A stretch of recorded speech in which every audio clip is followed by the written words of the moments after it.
We talk a lot in this hobby about the importance of player and player character agency.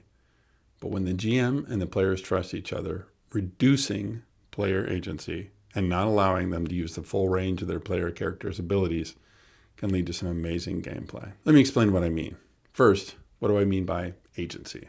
Well, in this context, I mean agency of action. That is, control over the actions of your character. This is distinct from the GM putting the PCs in peril. It's about putting them in peril while constraining their ability to respond. One example of this is a scenario in which the player characters start an adventure as captives of a horde of wasteland warriors. The PCs didn't make any mistakes. They didn't do anything wrong. But now their vehicle is gone. Their weapons are gone. Their options are radically limited. They must act. This isn't an opportunity. It's not optional or volitional.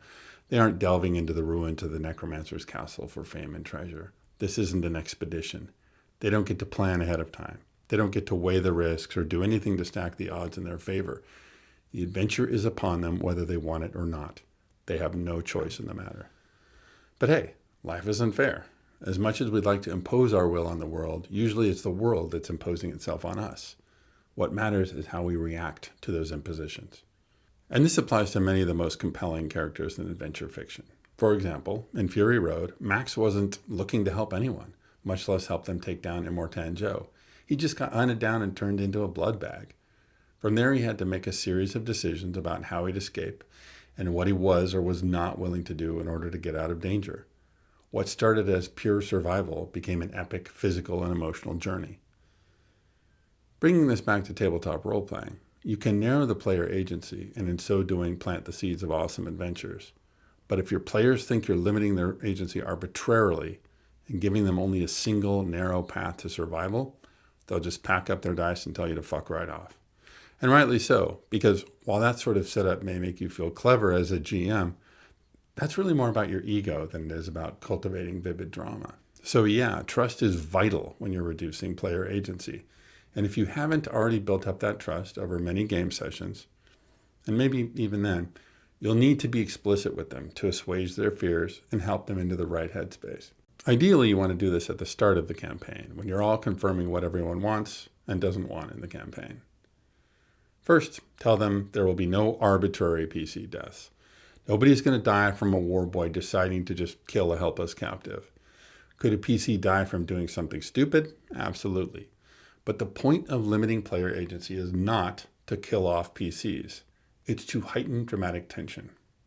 Second, you want to reassure the players that there are ways, more than one, for them to regain more agency of action. Is the situation dire? Yes. Could their PCs suffer? Could they die? Yes. Are there means of getting out of that immediate danger? Yes. But the players will have to be resourceful. Third, make sure they understand that creativity will be rewarded. Sometimes that's a clever plan. Sometimes it's an inspired plea to an NPC. They should know that the point of constraining their options and squeezing their characters hard is to foster creativity. And yes, it may sound a bit weird, but talking about it up front in this way can help players get invested in what they're doing. They'll be on edge. They'll be working hard to get their characters out of danger, but they won't be thinking you're out to get them. They won't be thinking it's completely helpless. And you're not out to get them.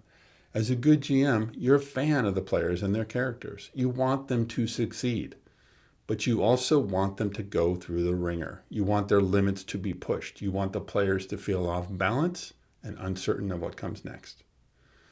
Because when they do come up with creative approaches, when they do find a way to squirm out of the vice you put them in, they'll feel that rush of satisfaction that comes from cheating death. It's a subtly different emotion from the feeling they get when their characters successfully sneak into the treasure room. It's a bit more visceral. It's a bit more intense. As a GM, it's vitally important for you to be continuously feeding the players information. Constraining their agency of action doesn't mean removing it completely. And they still have autonomy of thought. They can think for themselves. And tabletop role-playing is nothing, if not a thinking game. When I was coming up in the hobby, there was this idea that as a player, you had to ask exactly the right questions in order to get useful information, as if your characters were utterly oblivious to their surroundings, except for in these random moments when they had penetrating flashes of narrow insight. This approach is tedious. It slows the game down as everything becomes a back and forth on these minutiae between the players and the GM. Do I smell anything weird? Oh, you finally asked. Actually, it reeks of gasoline in this chamber. No, screw that. Tell the characters about the bonds they're bound by. Tell them they can feel a slight breeze coming through the passageway. Tell them that they can dimly hear the sounds of a welding torch the next chamber over. The more information you give them, the more creativity they can exercise, and the more options, however narrow, they'll discover. And players, being players, they'll surprise you. They're generally quite good at finding a wisp of opportunity and turning it into something more tangible. Don't try to come up with a finite list of which options will work for PCs and which ones won't. That will limit your ability to riff off player creativity. Instead, know the environment the PCs are in, know the motivations and capabilities of their opponents, continuously pump out information, and allow yourself to be surprised. Reducing players' agency is just one tool in your GM tool belt, and if you overuse it, it'll start to feel formulaic to players and to you as well. But if you operate within a framework of trust, it can also lead to some amazing sessions. As always, thank you for watching. Comments are welcome. And if you'd like to talk about this video or related topics in more detail, I encourage you to join the Setting First Discord. A link is in the notes.